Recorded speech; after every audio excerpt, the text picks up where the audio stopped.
What is up YouTube? Welcome to Fanboy Vlogs. In this video, I will teach you how to use desktop site on your mobile phone or cell phone. So let's do this. As you can see, my phone screen is mirrored on the screen like that. So I will scroll that. And before you use your cell phone as a desktop site, like a PC site wherein you need to consume more data because the details are more than your cell phone browser. So we're going to use a Google Chrome. Press the Google Chrome browser.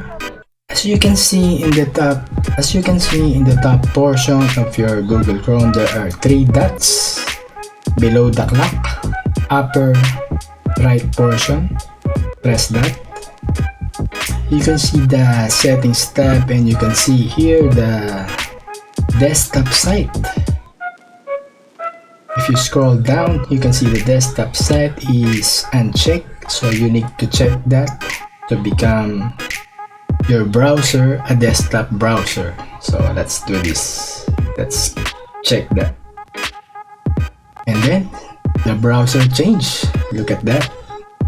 More details like a desktop PC. So now you're browsing as if you're using a desktop computer. Alright?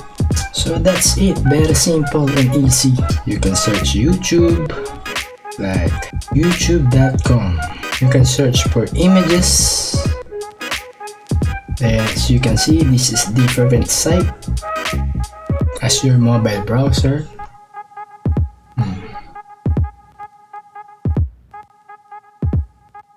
And you're browsing like you're using a desktop computer, but this one consumes more data, so be prepared and you need a lot of load in your internet service provider.